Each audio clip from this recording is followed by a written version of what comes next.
Yo, yo, yo, welcome back to the MMA Short Show. It's always your boy, Steven Moustaris. And guys, before I get into this video, I do want to just sit here and take my time to just thank all of you guys. Like, I know this sounds funny or whatever to some people, maybe sounds like a big deal to others. Who knows? You got to take it's all perspective out here. And for me to start doing a YouTube, video or doing some whatever YouTube channel probably like a year ago, talking about MMA and doing some of the things, I just love doing. And, to even get like 5 subscribers would have been crazy. And, I think I just hit 400 or something the other day. And I just want to thank every single one of you guys. Seriously, it means the world to me. I've said it in so many videos. I don't do this for money. I don't do it for fame. I don't give a shit about that stuff. Like, a couple of you guys have followed me on social medias, and I'm not even on those really. Like, I got like 150 followers. I don't give a shit about this stuff. All I care about is, finding people out here in the MMA world that like to talk about my favorite sport and who actually know it. So, shouts out to every single one of you guys. My boy Jay Hees, I've been appreciating those comments. My boy over there, I don't know your name, but the board of directors of Francis Ngannou, that's one of the greatest, whatever. I think you're Lord Kratos, I think. Shouts out to you, my man. My boy Sean, who's been hitting me up on Instagram. Shouts out to you, dude. A bunch of you guys. Big Ego, I think you comment all the time for me too. Like, I wish I knew your guys' names or whatever, but I really do appreciate you guys commenting. It means the world to me. Seriously, it's pretty cool. And, if you guys don't have friends, like I have friends, but I don't have friends who know MMA like I do. So if you guys are in the same boat, please, come over, comment, whatever. I don't really care about likes and subscribers, all like that, but it is pretty cool. And I do want to take my time for you guys. So seriously, I appreciate you guys. It means more than you'll ever know. And let me get into this damn video then and stop being so sentimental. So, the one thing I was talking about my boy, Sean, that I just mentioned up. I've been talking to him on Instagram a little bit, just over some certain topics.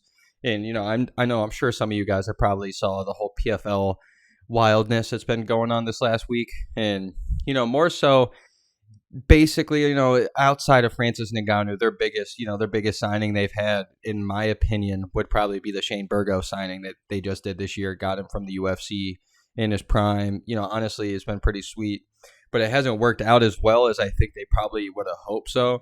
And with this last card, I think it was their final regular season card for them to finally, get the playoff bracket going. And, their past 2-time winner, Clay Collard, I think they were really trying to push for that Shane Burgos fight. And Shane Burgos won this past weekend, but he needed a finish. The way that their point system, works, you need a finish to get enough points to probably make it into the playoffs. And, Shane Burgos, it was a little confusing. He looked amazing and everything, but it was like he didn't even care about getting a finish. It was like he didn't even understand what was going on or something. He didn't know the rule set or whatever. So, he just grinded his way out to a nice little, decision. It looked great win and everything, but he missed the playoff cut. And then all of a sudden, a day or two goes by, and the PFL's talking about how they're suspending 2 of the fighters that fought each other. I think it's like Natan Schulte and, oh my gosh, the other guy's name I'm terrible with. I think it was like Manfio or something. They both turned out to be, like previous training partners, pretty good friends. So, the fight wasn't as great. Like, it looked like they weren't trying to kill each other, which we've seen in so many fights. But, PFL comes out and says they're going to suspend those 2 guys, and it boots them out of the, the playoff. And now Shane Burgos is in there, just all of a sudden. And, I think this is where I'm torn with this whole thing. I actually kind of like it. I'm not going to lie to you. I kind of like the suspension part. Like, hey, I feel like you guys went out there and you guys didn't give us your all. It looked like kind of like a glorified, sparring match.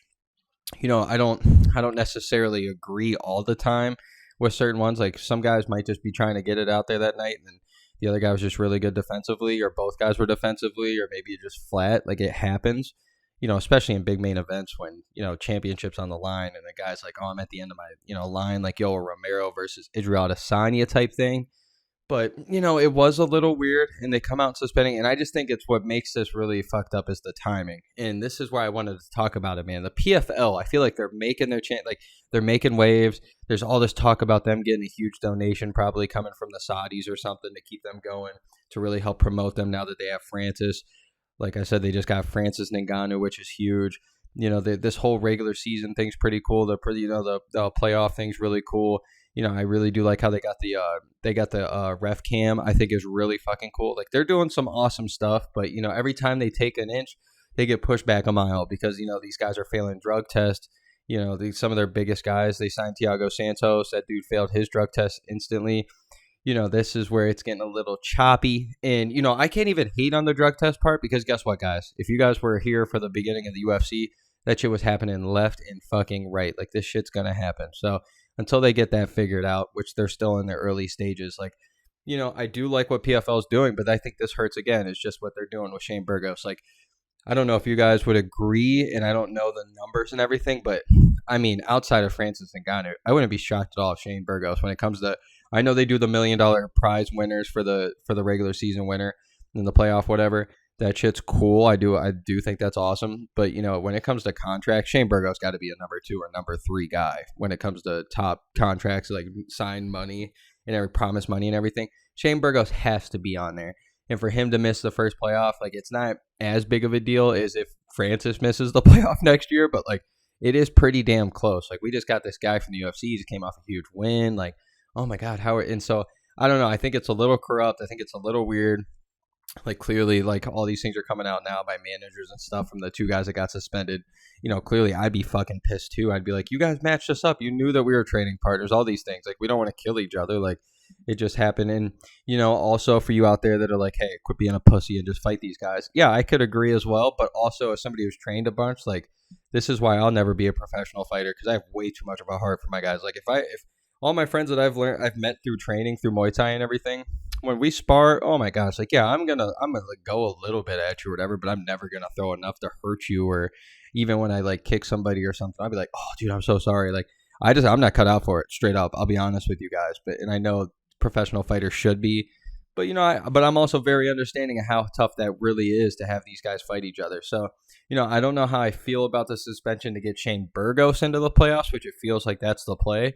But I do kind of actually like the suspended fighter thing. If you guys, if you're going to set a principle out there, or a precedent, whatever the hell they call it, if you're going to set an example out there, if you're going to say, hey guys, we come with fucking fighting here. We come with finishing. We don't come with just here to, grind out wins, laying on a guy. I do actually like that. I do like that a lot. So, it's going to be interesting to see what PFL is doing. I like how they're really changing the game. It sounds like they're going to buy Bellator. I am pretty geeked for all of this. I really think they have a really good, future. But I think this is just it's a play I don't like. Just because Shane Burgos misses the playoffs, let it happen, man. Just let it happen. Oh, well, he fucked up.